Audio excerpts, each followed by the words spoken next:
In some towns, children disappear without a trace, taken by those who hide their evil plans behind madness. This is a story of a woman everyone thought was mad until it was too late. First of all, if you've not yet subscribed to this channel, do hit that subscribe button, like, share and also leave a comment. Thank you very much. Long ago, in a peaceful Yoruba town called Ilu-Alaafia, people lived happily. The market was always busy with traders shouting "Terrorizes," meaning "come buy fish." Children played freely in the streets and everyone seemed to know each other. Life was indeed sweet. But in nearby towns like Ilu-Oru, strange and scary things were happening. Every week, a child would go missing.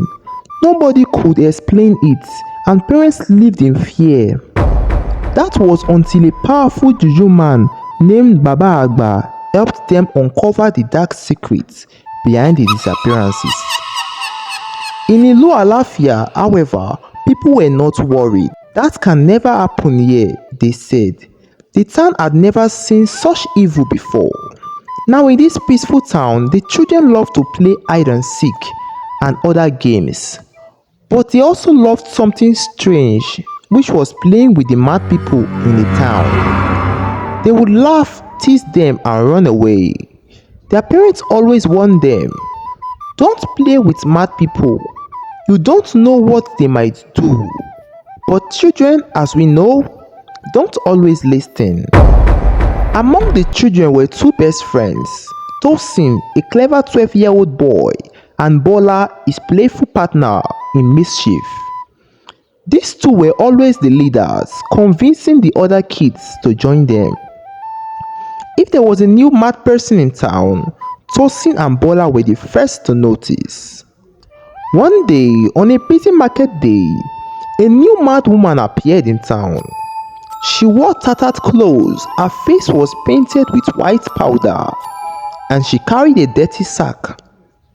The children quickly gave her a name, White Face.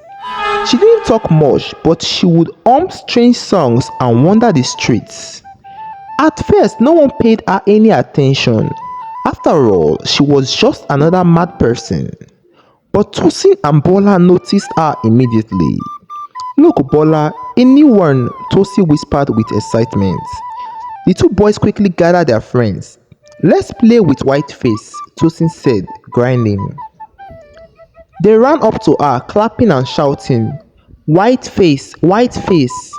She turned to them with a blank expression, then suddenly chased after them. The children screamed in laughter and ran away. This became their new game. But White Face was not like the other mad people. She was watching. She waited. One afternoon, as the children played their usual game, the unexpected happened. White Face charged at them. The children laughed and ran as usual, but one boy, Tunde, tripped and fell. "Run, Tunde!" Tosin shouted, but they didn't notice he couldn't get up in time. White Face quickly pulled out a bowl from her sack and blew white powder into Tunde's face and whispered, "Follow me."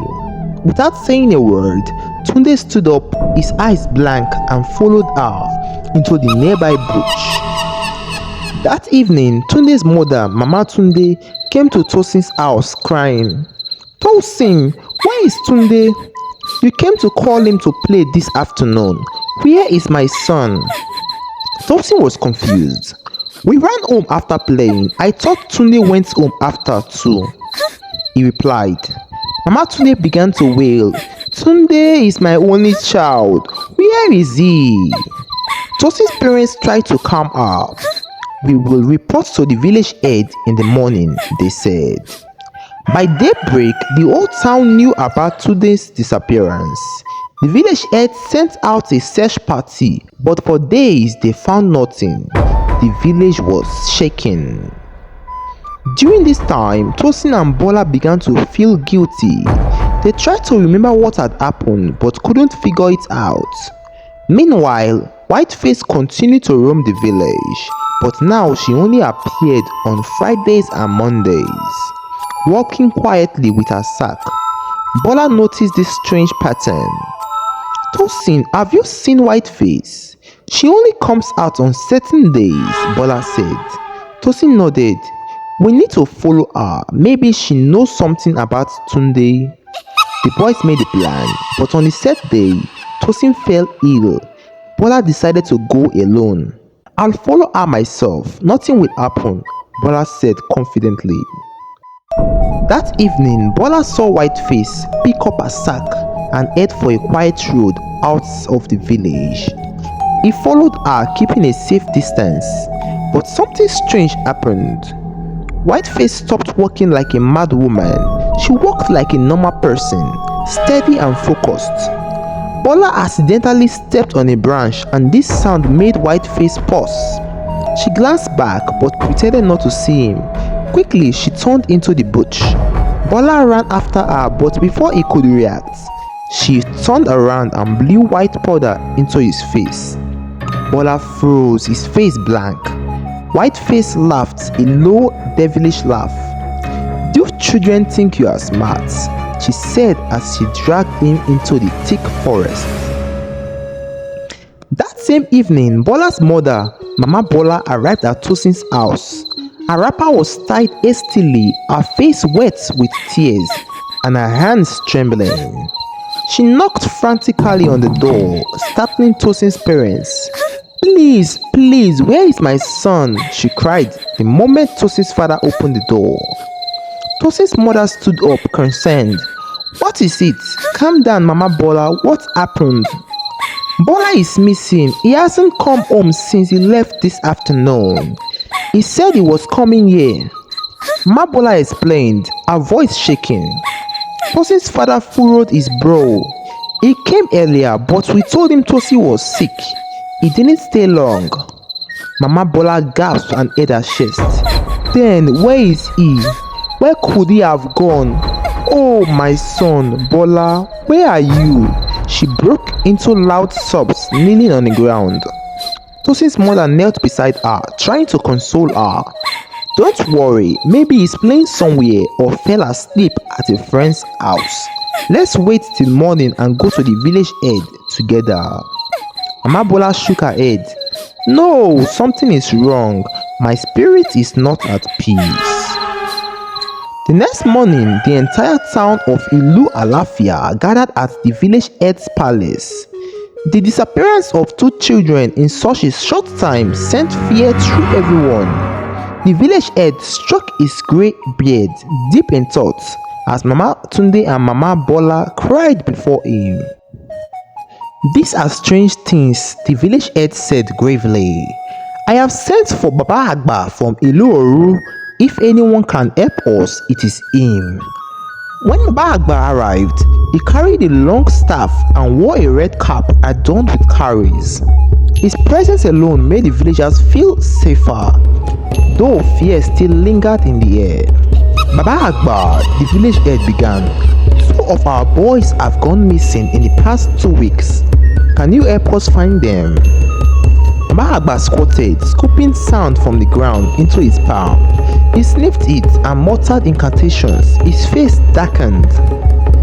There is great evil here, he said. This smell, I know it. It is the same as the evil that swept through Ilu-Oru, but this time it is stronger. Mama Tunde claps her hands together, her voice trembling.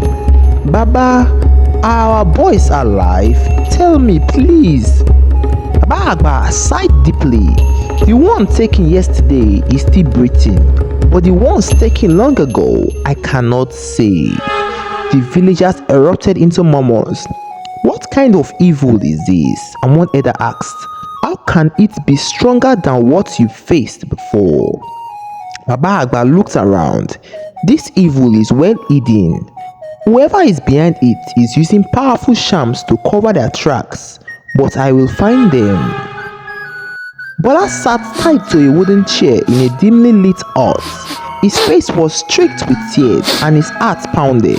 The room smelled of blood and decay, and strange symbols were drawn on the walls. Whiteface was no longer acting mad. She stood in a corner of the room, washing her face. The makeup and dirt she used to disguise herself was now gone, revealing a beautiful but cold face. She wore fine clothes now, her gold earrings gleaming in the candlelight. "You thought I was crazy, eh?" she said, turning to Bola with a wicked smile. "You and your little friends laughed at me, called me names, but now who's laughing?" "Please let me go," Bola begged, tears streaming down his cheeks. Whiteface picked up a knife and examined its sharp edge. "Let you go? Oh no, my dear. You are worth so much. Your blood will make me richer than you can imagine." Bola screamed and struggled against the ropes, but it was no use. Whiteface leaned closer to him, her breath warm on his face. "Do you know why I pretended to be mad? It's because fools like you make it so easy. Nobody suspects a mad woman." At the same time, Baba Agba was leading the villagers into the forest. He carried a gourd filled with a special liquid he had prepared using the sand from the market square. "This power they use," Baba Agba explained, "is made from the bones of the innocent and sacred herbs. It is powerful, but it leaves traces for those who know how to look." The villagers followed quietly, their machetes and torches ready. Mama Bola and Mama Tunde stayed behind in the village, praying fervently for their sons. Whiteface began chanting softly, her voice echoing in the airy silence of the forest. She picked up a white powder and walked towards Bola. "Let me go, please, I beg of you," Bola cried. Whiteface laughed. "Shh, it will be over soon, just sleep." She blew the white powder into Bola's face and his screams faded as he slumped unconsciously. Just as she raised a knife to begin the ritual, a loud shout came from outside. "Surround the hut!" Baba Agba's voice boomed through the trees. Whiteface froze, her knife still in the air. She quickly dropped the knife and grabbed the hidden machete, preparing to fight. The villagers stormed the hut, breaking down the door. Baba Agba entered first, his staff glowing with spiritual energy. "There she is," someone shouted, pointing at Whiteface. She swung her machete widely, but the youth overpowered her, pinning her to the ground. Inside the hut, the villagers found a horrifying scene. Bowls of blood, bones and children's clothes. Mama Tunde's worst fear was confirmed when Tunde's bloody shirt was found. Baba Agba stood over Whiteface, his eyes blazing with anger. "You pretended to be mad, but your evil is clear now." Whiteface smirked. "You think you've won? There are others like me. This is just the beginning." Baba Agba placed the charm on her forehead and she screamed in pain. "You will face the justice of the spirit and the law of men," he said. The police arrived to arrest Whiteface and her accomplices. The villagers, heartbroken, mourned the loss of their children. Ilu-Alaafia will never be the same. Evil often hides in plain sight. Always be vigilant, for danger can come from the most unexpected places. For more interesting tales like this, do like, share and subscribe to this channel. Thank you very much.